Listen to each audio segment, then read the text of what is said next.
Praise the Lord. सभी को जय मसीह की। प्रभु का धन्यवाद हो कि हमने एक पुस्तक पढ़कर ख़त्म किया जो हमारे लिए बहुत ही आशीषित रही। और अब हम इन दिनों में एक नई पुस्तक पढ़ेंगे और वो भी बहुत ही आशीषित है। और उस पुस्तक का नाम है परमेश्वर का तस्कर। और जितना इंटरेस्टिंग इसका टाइटल है उतना ही इंटरेस्टिंग ये पुस्तक भी है। और इस पुस्तक में हम एक डच नौजवान को देखेंगे जो परमेश्वर के लिए बहुत ही अद्भुत रीति से कार्य करते हैं। और ये पुस्तक में एक टाइटल दिया गया है संसार को बदलने के लिए एक व्यक्ति का मिशन, जिनका नाम ब्रदर एंड्रयू है। और इस पुस्तक को हम पढ़ेंगे और ये पुस्तक बहुत बड़ी है, 300 पेज की है, तो लंबी चलेगी। और इसके पार्ट भी बड़े बड़े हैं तो वीडियो थोड़े लंबे लंबे हो सकते हैं। तो हम शुरू करेंगे। परमेश्वर आप सबको आशीष दे। हम शुरू करेंगे। पार्ट 1, धुआं और रोटी की पपड़ी। अपने जीवन में पहली बार लकड़ी के जूते पहनने के समय से, जिन्हें हॉलैंड में क्लोमापेन कहा जाता है, मैं हमेशा ही कुछ साहसिक कार्य करने की सोचा करता था। मैं सीमा रेखा के पीछे कभी जासूस बन जाता, कभी मैं दुश्मनों की छावनी में घुसा हुआ गुप्तचर होता, तो कभी मैं कांटेदार तारों के नीचे रेंगता हुआ चलता और कभी दुश्मन की गोलियां मेरी तलाश कर रही होती। मिशनरी। निश्चय ही जब मैं छोटा था तो मेरे शहर में मेरे कोई दुश्मन नहीं थे, इसलिए हम खेल खेल में आपस में ही एक दूसरे के शत्रु बन जाते थे।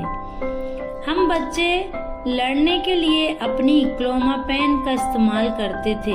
यदि किसी लड़के को लकड़ी के जूते से चोट लगी है तो इसका मतलब था कि वह अपने जूते तक जल्दी लपक नहीं पाया। मुझे वह दिन याद है जब मैंने अपने मित्र शत्रु के सिर पर जूता तोड़ दिया। हमें इस बात से डर नहीं था कि उसके सिर पर कितनी भयानक सूजन आ गई, बल्कि हमारा जूता टूट गया था और हम उस जूते को ठीक करने के चक्कर में अपनी दुश्मनी ही भूल गए। लेकिन जूता ठीक करने की कला इस काम में समय बिताने पर ही आती है।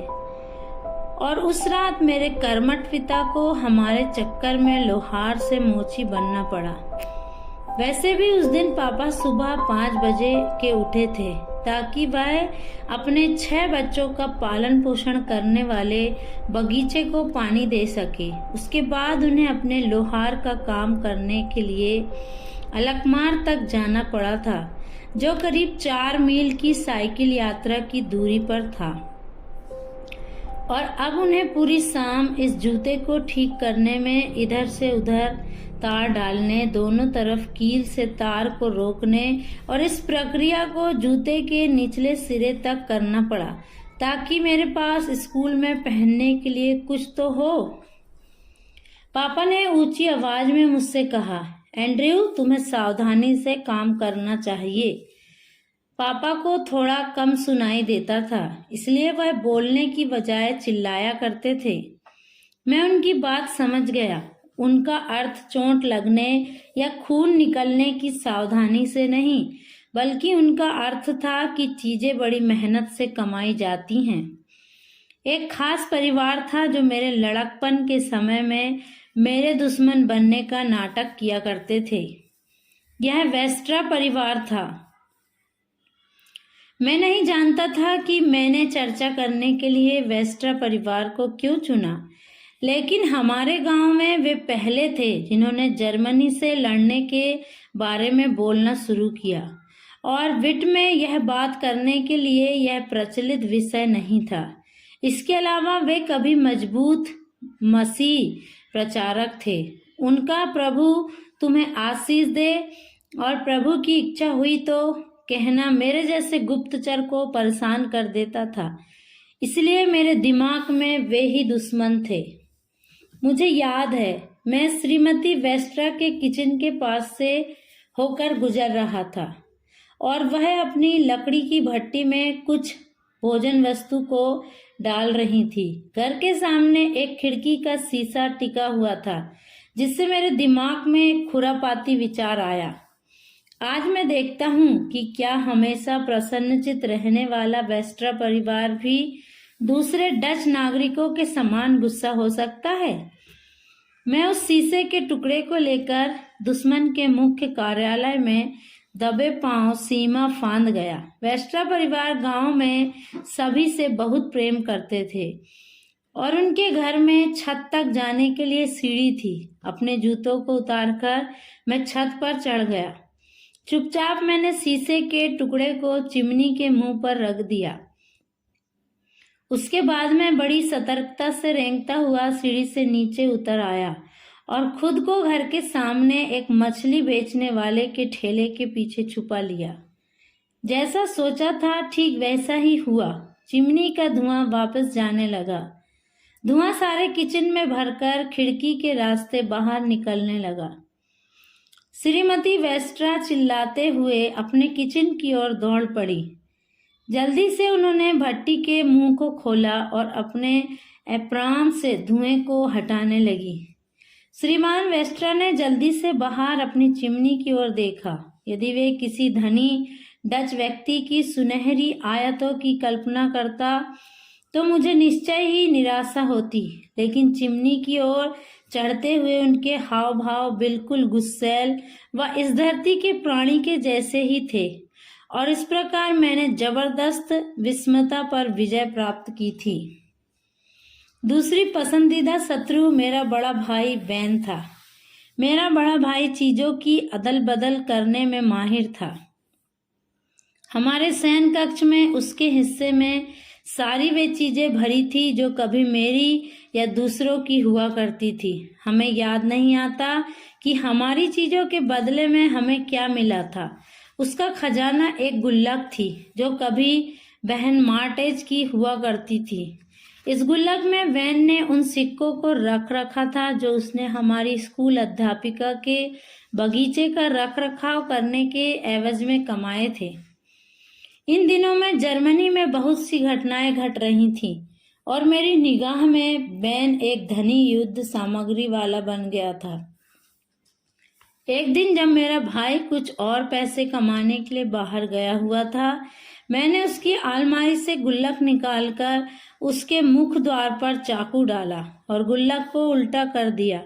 करीब 15 मिनट तक मशक्कत करते हुए खाकी वर्दी पहने चौकसी करने वाले सैनिकों की आंखों में धूल झोंकते हुए मैंने शत्रु की छावनी से मानो एक सिक्के पर कब्जा कर लिया था। यह काम तो आसान था। सबसे मुश्किल सवाल यह था कि मैं अपनी इस लूट का क्या करूं। हॉलैंड के एक सिक्के की कीमत करीब 25 सेंट्स थी और हमारे छोटे नगर में किसी भी बच्चे के पास इतने पैसे होना सौभाग्य था। किसी भी मिठाई की दुकान में इतने पैसे लेकर जाना अपने आप में सवालिया निशान खड़ा करने वाला था। मेरे पास यह कीमती सिक्का था। अगर मैं कहता हूँ कि यह सिक्का मुझे पड़ा हुआ मिला तो कैसा रहेगा। अगले दिन मैं स्कूल में अपनी टीचर के पास गया और अपना हाथ बढ़ाकर उनसे कहा, मिस मिकेल देखिए मुझे क्या मिला है। मिस मिकेल ने लंबी सांस छोड़ते हुए कहा, मेरे एंड्रयू, यह तो बच्चों के लिए बहुत ज्यादा पैसे हैं। क्या मैं इसे रख लूं? क्या तुम नहीं जानते यह सिक्का किसका है? चाहे वे मुझे कितनी भी यातनाएं दे दें, वे मेरा मुंह कभी नहीं खुलवा सकते। नहीं मैम, मुझे तो यह सड़क पर मिला था। एडी, तब तो तुम्हें इसे जरूर पुलिस के पास ले जाना चाहिए। वे ही बता पाएंगे कि तुम्हें क्या करना है। पुलिस? यहाँ कुछ ऐसा हो रहा था जिसकी मैंने कल्पना भी नहीं की थी। उस दोपहर डरते और कांपते हुए मैं धन को नियम और ईमानदारी के साथ गढ़ में ले गया। यदि हमारा छोटा सा टाउन हॉल सच में पुलिस कार्यालय होता तो डर से मेरी हालत खराब हो जाती। मुझे ऐसा प्रतीत हो रहा था कि चोरी के पैसों ने मेरी कहानी की चमक को खत्म कर दिया था। लेकिन हैरानी की बात यह हुई कि उन लोगों ने मेरी मनगढ़ंत कहानी पर विश्वास कर लिया और पुलिस अधिकारी ने एक लिफाफे में पैसे डालते हुए मुझसे कहा कि चलो ठीक है, यदि 1 साल तक कोई व्यक्ति आकर इन पैसों पर दावा नहीं करता है तो यह तुम्हारे हो जाएंगे। अतः 1 साल के बाद मैं उसी मिठाई की दुकान पर गया। बहन को अपने पैसों के खोने का पता ही नहीं था, जिसकी वजह से सारे खेल का मजा किरकिरा हो गया। दुश्मन की छावनी में सेंध लगाने के एहसास की बजाय एक सामान्य चोरी करने का एहसास महसूस हो रहा था। बाकी चीजों से बढ़कर मेरे विचार से मेरे रोमांचकारी कारनामे, मेरी अनंत जिद, मेरी माँ के रेडियो से भगाने के तरीके थे। मामा दुर्बल थी। हृदय रोग होने के कारण उन्हें लंबा समय तक एक कुर्सी पर गुजारना पड़ता था, जहां उनका साथी रेडियो था, लेकिन वो एक ही स्टेशन को सुना करती थी। एम्स्टर्डम से प्रसारित होने वाला सुसमाचार प्रसारण। कभी उसमें गीत आते थे तो कभी सुसमाचार प्रचार होता था। वह मुझे अच्छा नहीं लगता था, लेकिन मम्मा के साथ ऐसा नहीं था। धर्म उनका जीवन था। हम अपने गांव विट के स्तर से भी गरीब थे। हमारा घर गांव में सबसे छोटा था, लेकिन हमारे गांव में सैलानियों, प्रचारकों और बंजारों की बाढ़ लगी रहती थी। वे लोग जानते थे कि मम्मा की मेज पर उनका स्वागत जरूर होगा। उस रात पनीर के टुकड़े खूब पतले पतले काटे जाते। सूप में पानी डालकर उसकी मात्रा बढ़ाई जाएगी, लेकिन मेहमान फिर भी जाने का नाम नहीं लेते थे। मेजबानी के जैसे ही मिथ्यावादा भी हमारी मम्मा की धार्मिक प्रवृत्ति का महत्वपूर्ण हिस्सा थी। 4 साल की उम्र में मैं बिना 1 सेंटीमीटर बर्बाद किए आलू का छिलका छील सकता था। 7 वर्ष की आयु में आलू छीलने का काम मेरे छोटे भाई कुर्नेलियुस के पास चला गया, और मैं स्नातकोत्तर होकर थोड़ा बड़ा काम अर्थात जूते चमकाने लगा। यह हमारे रोज पहनने वाले क्लोमोपेन नहीं, बल्कि ये हमारे चमड़े के जूते थे, जिन्हें हम प्रत्येक रविवार में पहनते थे। हमारी आर्थिक स्थिति इतनी खराब थी कि अगर हमारा जूता 15 वर्षों तक नहीं चला तो समझ लो कयामत आ गई। मम्मा कहती थी कि हमारे जूते हमेशा चमकते रहना चाहिए, क्योंकि प्रचारकों की नजर उन पर पड़ती है। मम्मा भारी सामान नहीं उठा सकती थी, इसलिए बैन हर हफ्ते कपड़े धोने का काम किया करता था। कपड़ों को टब में पानी में डालना और निकालना पड़ता था, लेकिन असली धुलाई लकड़ी के एक हैंडल को पंप करने से होती थी, जिस प्रक्रिया को कई बार दोहराना पड़ता था। यह तकनीकी आश्चर्यजनक वस्तु हमारे परिवार का गर्व थी। हम बैन बैन चिल्लाते रहते और उस भारी हैंडल को तब तक ऊपर नीचे करते रहते जब तक हमारे हाथों में दर्द नहीं हो जाता था। पूरे घर में कोई काम न करने वाला जन, घर का सबसे बड़ा बच्चा बास्टेन था। बैन से 2 वर्ष और मुझसे 6 वर्ष बड़े बास्टेन ने कभी आम आदमी की जिंदगी से जुड़े किसी भी काम को करना नहीं सीखा था। वह पूरे दिन सिर्फ देवदार वृक्ष के नीचे बैठकर गांव वालों को आते जाते देखा करता था। विटवासी अपने इन देवदारों पर बड़ा घमंड किया करते थे। हर घर में एक देवदारू का वृक्ष था। सड़क के किनारे लगे पेड़ों की डालियां आपस में मिला करती थी। पता नहीं क्यों बास्टेन कभी अपने पेड़ों के नीचे खड़ा नहीं हुआ। उसके खड़े होने की जगह तीसरा पेड़ था। वह तब तक वहां खड़ा रहता जब तक कि मैं या कोई उसे भोजन करने के लिए आवाज न दे। मैं सोचता हूँ कि मम्मा के बाद दुनिया में सबसे ज्यादा प्यार मैं बास्टेन से किया करता था। गांव के लोग गुजरते हुए बास्टेन को आवाज लगाकर हेलो बास कहते और उससे एक मधुर मुस्कान की अपेक्षा किया करते थे। वर्षों से वह इस वाक्य हेलो बास को सुन रहा था, इसलिए वह इसे दोहराने लगा, और यही मात्र उसके जीवन के वे शब्द थे जो उसने सीखे। बास भले ही बोल या अपने कपड़े स्वयं नहीं पहन सकता हो, लेकिन उसमें कोई अद्भुत गुण थे। हमारी छोटी सी बैठक में, जैसा कि 1930 के पार्लर में हुआ करता था। एक छोटा सा पंप ऑर्गन रखा था। हमारे घर में केवल पापा ही संगीत पढ़ सकते थे, इसलिए रोज शाम को पापा छोटी बेंच पर बैठकर पैरों से पंप मारते हुए पुरानी गीतों की पुस्तक से संगीत बजाते और हम गीत गाया करते थे। बांस को छोड़ हम सब गाते थे। जैसे ही संगीत बजना शुरू होता, बांस नीचे उतरकर बोर्ड की तरफ रेंगता हुआ जाता और पापा के पैरों के बीच में से निकलकर ऑर्गन का बेस बोर्ड बजाने लगता। इसमें कोई शक नहीं था कि पापा बजाते समय बहुत सी गलतियां किया करते थे। केवल इसलिए नहीं कि वे बजाते समय सुन नहीं सकते थे, बल्कि बरसों से हथौड़ा चलाते चलाते पापा की उंगलियां मोटी और सख्त हो गई थीं। कई बार तो पापा सही सुर की तुलना में गलत सुर ज्यादा बजाया करते थे। बांस को इससे कोई फर्क नहीं पड़ता था। बांस पापा के साथ साथ हिलती हुई लकड़ियों को देखते बेस नोट्स को चेहरे पर बड़े आनंद के साथ बजाता था, जबकि वास्तव में उसे बिल्कुल पता नहीं होता था कि पापा कौन सा नोट बजा रहे हैं या कहाँ पर गाना खींचा गया है। लेकिन गाने के बीच में बांस बड़ी सज्जनता के साथ पापा के कंधों को थपथपाकर कहता था, आह बांस, आह बांस। और पापा खड़े हो जाते। फिर बांस पापा की जगह बेंच पर बैठ जाया करता था।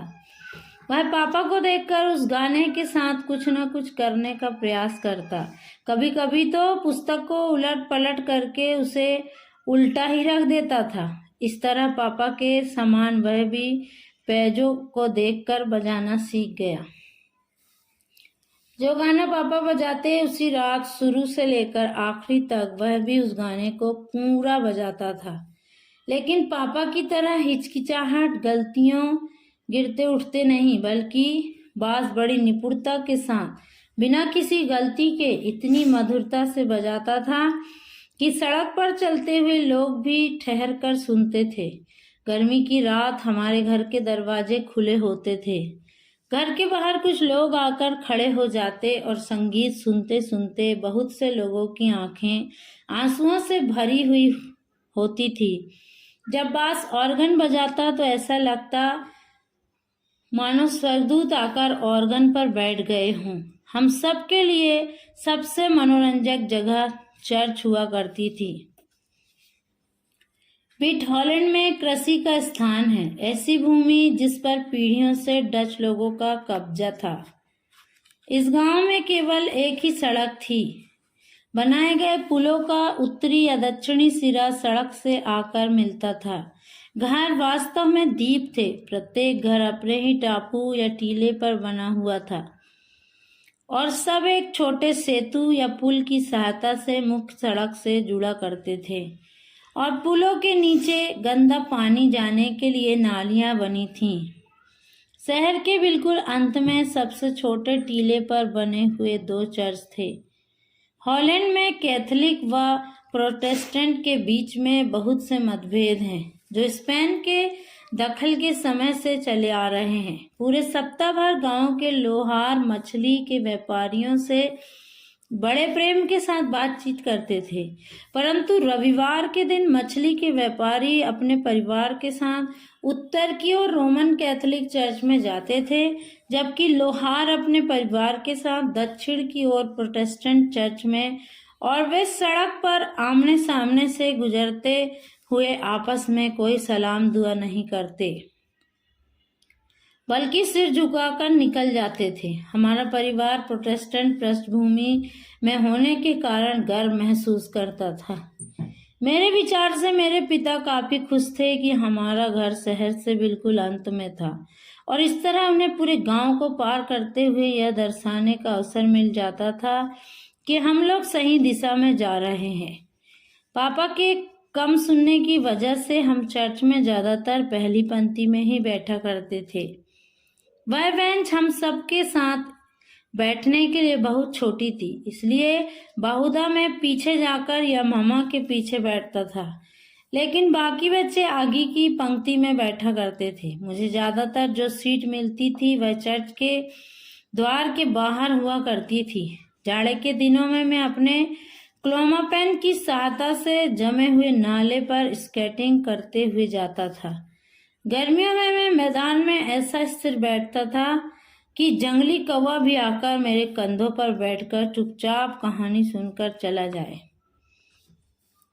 मैं अपनी आत्मा में महसूस कर सकता था कि आराधना कब खत्म होगी और तुरंत मैं चर्च प्रकोष्ठ की तरफ खिंचकर रोगियों की पंक्ति के पास सबसे आगे खड़ा हो जाता था।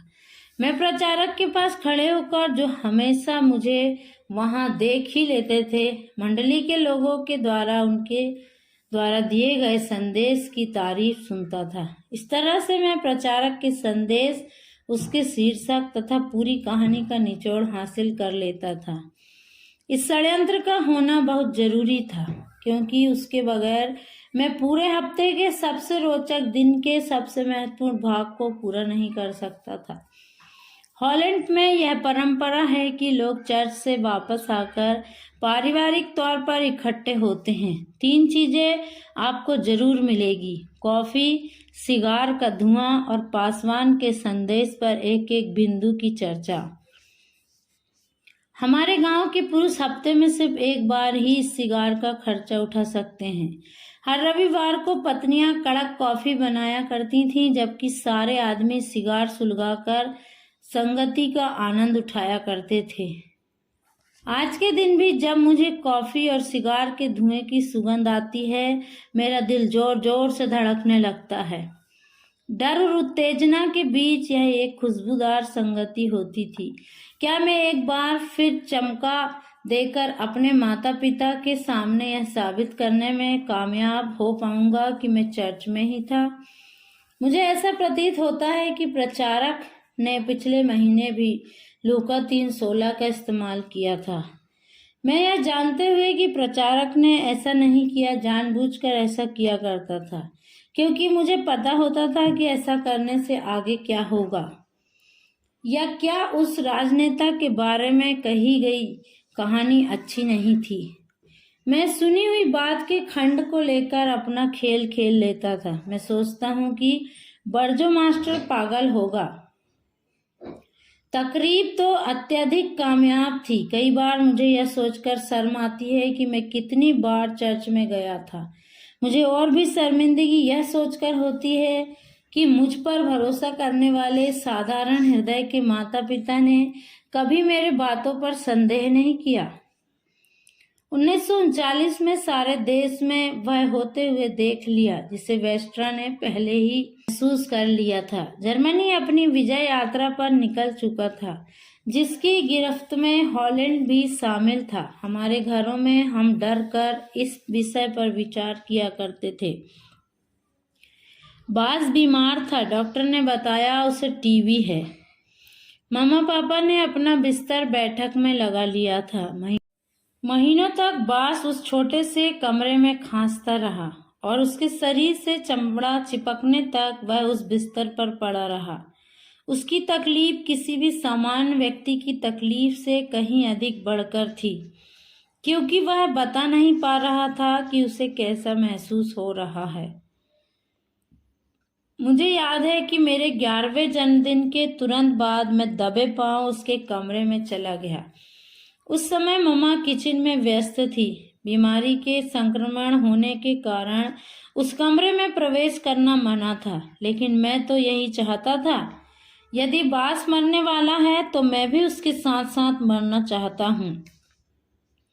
मैं उसके ऊपर लेटकर उसके मुंह को बार बार चूमने लगा।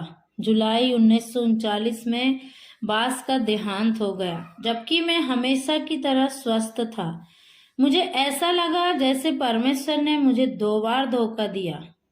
2 माह पश्चात सितंबर माह में हमारी सरकार ने सामान्य लामबंदी का आह्वान किया। पहली बार मामा ने रेडियो का इस्तेमाल समाचार सुनने के लिए किया। ध्वनि जितनी तेज हो सकती थी हमने की, लेकिन पापा को फिर भी सुनाई नहीं दिया।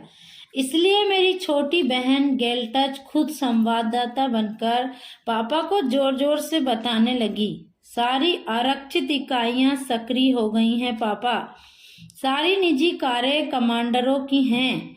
उसी शाम से ट्रैफिक जाम शुरू हो गया। अंततः ट्रैफिक आक्रमण से महीनों पहले ही हमारी तस्वीर के इशारे से कर रहा था। हॉलैंड का प्रत्येक वाहन सड़क पर था। सड़क उत्तर और दक्षिण दिशा दोनों ओर से भरी हुई थी।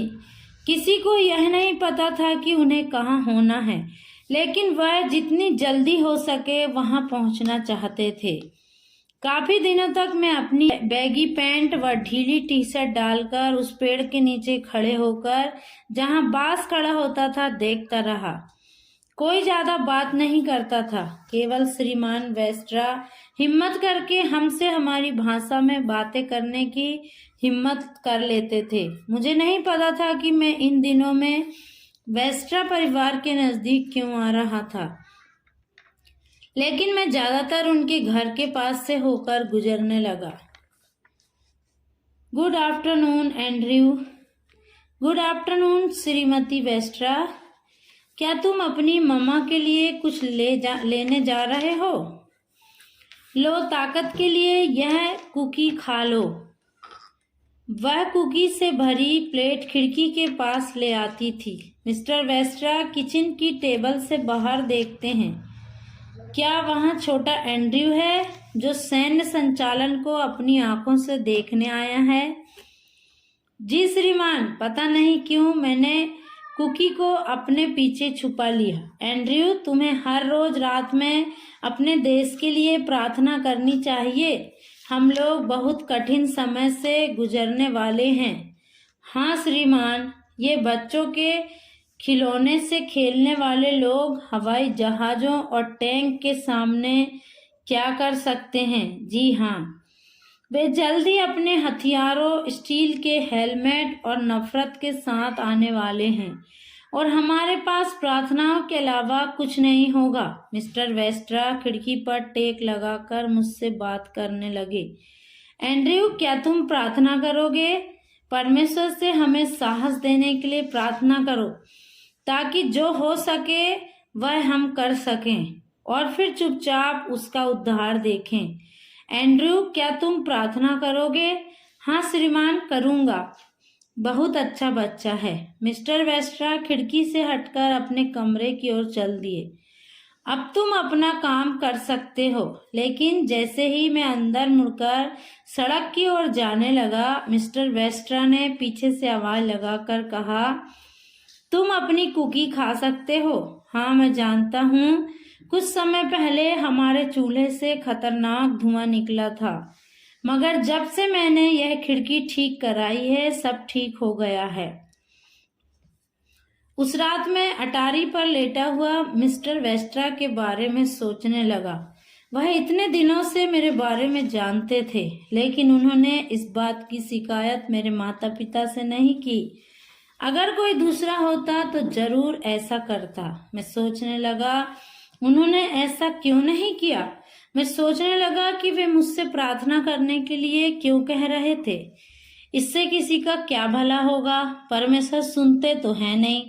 यदि जर्मनी के लोग वास्तव में हमारे यहाँ आते हैं तो मैं उनके लिए प्रार्थना करने के बजाय उनकी नाक में दम करने की तैयारी कर रखा था। मैं सो गया और मुझे स्वप्न आया कि मैं उन आक्रमणकारियों के खिलाफ अकेले लड़ रहा हूँ। अप्रैल के महीने तक विट शहर खेतों से लेकर पूर्वी तट तक शरणार्थियों द्वारा भर गया। हॉलैंड खुद अपने अपने पुलों पर बमबारी कर रहा था, ताकि समुद्र का पानी, जिसे सदियों से रोक रखा था, अंदर आ जाए, जिससे जर्मनी सेना की गति को धीमा किया जा सके।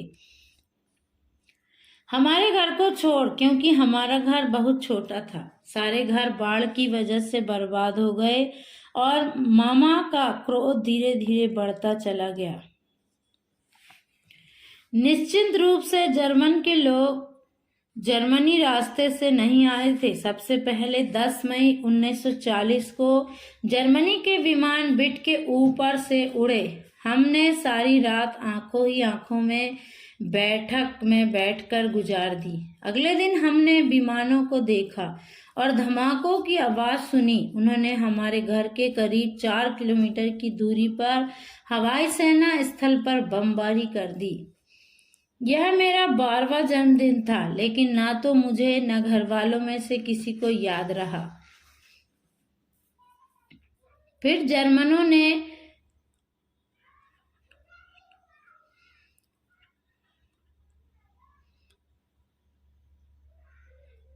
रोटरडम पर बमबारी शुरू कर दी। हिलवर्सम से रेडियो में सूचना देने वाला, जिसे रोटरडम खत्म हो गया। 1 घंटे के भीतर उस शहर का नामो निशान मिट गया। एक नई लड़ाई। अगले दिन हॉलैंड ने आत्मसमर्पण कर दिया। कुछ दिनों के बाद एक मोटा व छोटे कद का उपसेनापति अपनी कारों के काफिले के साथ पहुंच गया और बर्जोमास्टर के घर में रुका। उसके साथ आने वाले थोड़े से सैनिकों में ज्यादातर बूढ़े लोग थे।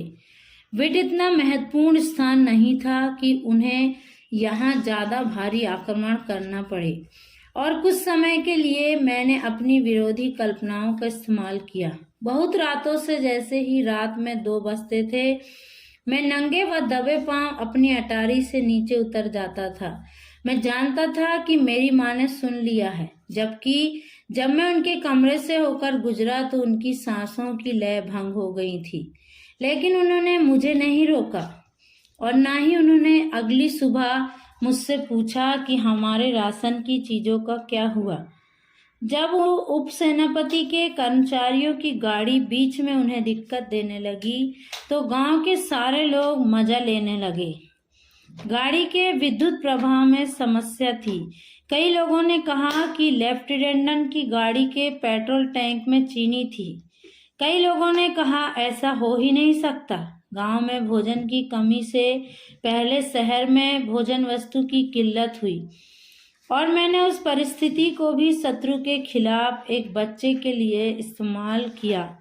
गर्मियों के मौसम के एक भीषण गर्म दिन मैंने एक टोकरी में बंद गोभी टमाटर को भरा और 4 मील दूर अलकमार को चला गया।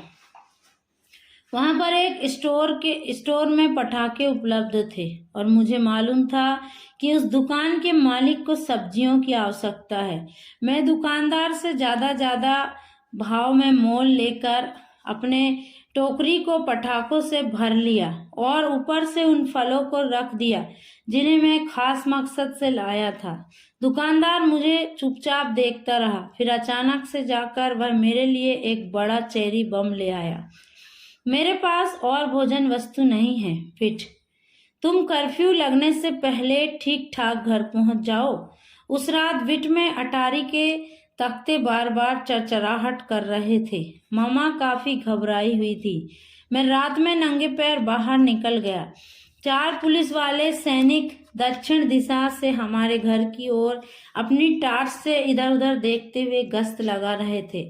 जैसे ही वह हमारे घर के नजदीक आए, मैं घर के एक तरफ जमीन पर लेट गया। जैसे ही सैनिक आगे बढ़े, मैं अपने घर और उस छोटे पुल को पार करके पुल की सड़क पर पहुंच गया, और वहां से मैं बर्जो मास्टर के घर चला गया। लेफ्टिनेंट के घर के दरवाजे पर चेरी बम फोड़ना बहुत आसान काम था, क्योंकि गश्त करने वाले सैनिक गांव की बिल्कुल दूसरी ओर थे। लेकिन मैं इससे अधिक रोमांच चाहता था। मैं अपने गांव में सबसे तेज दौड़ने वाला व्यक्ति था, और मैंने सोचा कि अगर ये सैनिक भारी भरकम जूते पहनकर मेरे पीछे पीछे दौड़ेंगे तो बड़ा मजा आएगा। मेरे विचार से उनमें से कोई भी सैनिक 50 से ऊपर नहीं था, लेकिन मेरी युवा आंखों में वे सब बुजुर्ग नजर आ रहे थे। अतः मैंने उन सैनिकों के वापस सड़क पर आने का इंतजार किया। उनके मुख्य कार्यालय पहुंचने से पहले ही मैंने बम की बत्ती में आग लगा दी और भाग गया। रुक! एक टॉर्च की रोशनी ने मेरा पीछा करना शुरू किया, और मैंने राइफल के लोड होने की आवाज को सुना। मैंने तो कभी बंदूक के बारे में सोचा ही नहीं था। मैं सड़क पर आड़ा तिरछा भागने लगा। तभी वह चेरी बम फट गया, जिसके कारण सैनिकों का ध्यान कुछ क्षणों के लिए भटक गया। जो भी पहला पुल मुझे मिला, मैं उस पर तेजी से दौड़ा, एक बगीचे में भाग गया और अपने आप को बंद गोभी के फूलों में छुपा लिया। करीब 1 घंटे तक मैं लाश की तरह पड़ा रहा। जर्मनी में वे एक दूसरे से गालियां बकते बकते आखिरकार हार मानकर वापस चले गए। अपनी सफलता से उत्साहित होकर मैं दिन दहाड़े उन पर आक्रमण करने लगा। एक दिन मैं सीधा सैनिक के हाथों चढ़ गया। भागने का मतलब अपराध करना था, यद्यपि मेरे हाथों में परिस्थितियों से जुड़े सबूत थे। मेरे बाएं हाथ में पटाखे और दाएं हाथ में माचिस थी। मैंने कसकर पटाखों को अपने हाथों में पकड़ रखा था। मैंने उन्हें अपने कोट की जेब में रखने की कोशिश नहीं की, क्योंकि वह सबसे पहले जेब ही चेक करता। मैंने अपने कोट के दोनों सिरों को पटाखों के साथ साथ पकड़ा और बाहें फैलाते हुए कहा, चेक कर लीजिए। सैनिक ने पैंट से लेकर टोपी तक सब जांच लिया। जब वह निराश होकर मेरे पास से चला गया, तब मैंने देखा कि पटाखे मेरे हाथ के पसीने से भीग चुके थे। परंतु जैसे जैसे काम धंधा खत्म होता चला गया, मैं भी अपने खेल से थक गया था। हमारे करीब के गांव में बंधकों को पंक्ति में खड़ा करके गोली मार दी गई और घरों को जलाकर मिट्टी में मिला दिया गया और लोगों के वास्तविक प्रतिरोध ने आकार ले लिया। जर्मनी के खिलाफ उड़ाया जाने वाला मजाक खत्म हो गया था। पूरे हॉलैंड में गोताखोरी हो रही थी। आदमी और जवान लड़के जर्मनी छावनी में मजदूर बनने से बचने के लिए छिप रहे थे। लड़ाई शुरू होने पर वैन की आयु 16 वर्ष की थी। उसने युद्ध के पहले माह में एरमोलो के पास फार्म में छलांग लगाई और 5 वर्षों तक हमें उसकी कोई खबर नहीं मिली। नए शासन में रेडियो होना एक अपराध घोषित कर दिया गया था। हमने मामा के रेडियो को छत के नीचे छुपा दिया और बारी बारी हम रेंग कर इंग्लैंड से प्रसारित होने वाले डच प्रसारण को सुना करते थे। बाद में जब डच रेल रोड पहुंच गई, तब हम रेल रोड कर्मचारियों को भी उस छोटे से स्थान में शरण दे दिया करते थे और निश्चय ही समुद्री तट तक पहुंचने के मार्ग में यहूदियों को हमारे यहाँ एक रात के लिए छुपाया जाता था। जर्मनी को अपनी ताकत बढ़ाने के लिए कर्मचारियों की जरूरत थी। विट की व्यावसायिक सेना को हटा दिया गया। उसके बाद विकराल रजिया का आना हुआ। दिन या रात में कभी भी अचानक ढेरों ट्रक गांव में आ जाते थे। पुल के दोनों और इधर उधर दौड़ने लगते थे, जबकि सैनिक लोग घर में घुस घुस कर योग्य व स्वच्छ पुरुषों को अपने साथ ले जाते थे। 14 साल का होने से पहले मैं खेत में जाने वाले लड़कों व पुरुषों के समूह में भर्ती हो रहा था, जो जर्मनी वर्दी का पहला चिन्ह था। हम नीचे झुककर खेत में दौड़ते, नाले को रोंदते हुए रेल रोड से परे जाने के लिए गारा तैयार किया करते थे। रेलवे का पुल काफी ऊंचा था। चढ़ते तो निश्चय ही दिख जाते, इसलिए हम चौड़ी नहर में कूद जाया करते थे, जो उस रेल रोड पुल के नीचे बहा करती थी। बाहर निकलने पर सने होते व कांपते थे। लड़ाई के खत्म होने तक कुर्नेलियुस व पापा, जो सुन नहीं सकते थे, वे भी दलदल की इस दौड़ का हिस्सा बन गए थे। रजिया के समय में जीवन महज एक संघर्ष था। सारी बिजली जर्मनी के लोगों के लिए आरक्षित थी। पंप चलाने हेतु बिजली के अभाव में सारा पानी खेतों में यूं ही खड़ा था। हमारे घरों में हम तेल की कुप्पियों का इस्तेमाल करते थे, जिसे पत्ता गोभी के बीज से बनाया जाता था। ईंधन के लिए कोयला नहीं था, इसलिए विटवासियों को अपने देवदारू के वृक्षों को काटना पड़ा। जिस पेड़ के नीचे बांस खड़ा हुआ करता था, दूसरी सर्दी में काट दिया गया।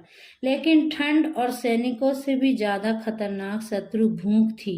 हम लगातार अनंत भूख के सागर में डूब रहे थे। सारी फसल पकते ही सेनापति के लिए चली जाया करती थी। मेरे पिता ने पहले के समय ही खेतों की देखभाल की थी, लेकिन जर्मनी वालों ने ज्यादातर फसल काट ली। बरसों तक हमारा 6 लोगों का परिवार 2 लोगों के भोजन से गुजारा करता रहा। पहले पहल हम इस भोजन भत्ते के साथ साथ ट्यूलिप की जड़ को अपने बगीचे में उगाकर खा लिया करते थे, जो आलू के समान होती है, लेकिन बाद में उसका भी अकाल पड़ गया। मम्मा भोजन करने का नाटक करती थी। मैंने कई बार उन्हें अपना भोजन दूसरों की प्लेट में डालते हुए देखा था। उन्हें केवल इस बात की राहत थी कि यह सब देखने के लिए कम से कम बाज जीवित नहीं था। वह पेट में दर्द, भट्टी का अंधेरापन और वृक्षहीन उजाड़ सड़कों को समझ नहीं पाता। अंत में वह दिन आ गया जब मम्मा बिस्तर से नहीं उठ पाई। अगर आज़ादी जल्द नहीं मिली तो हम सब जानते थे कि वह नहीं बच पाएगी और 1945 में जर्मनी छोड़कर चले गए और उनकी जगह कनाडा ने कब्जा कर लिया। लोग खुशी के मारे सड़कों पर खड़े होकर रोने लगे, लेकिन मैं उनके साथ नहीं था। मैं 5 मील के कैनेडियन छावनी में हर दरवाजे पर रोटी से भरे थैले की भीख मांग रहा था। रोटी वास्तव में जीवन की रोटी थी। मैं अपने परिवार के लिए चिल्लाता हुआ भोजन लाया, खाना खाना खाना, एक पागल के समान सूखे टुकड़े खाते खाते परमेश्वर के प्रति धन्यवाद के आंसू मम्मा के गालों पर बहने लगे थे। लड़ाई खत्म हो गई थी। Praise the Lord. प्रभु आप सबको आशीष दे।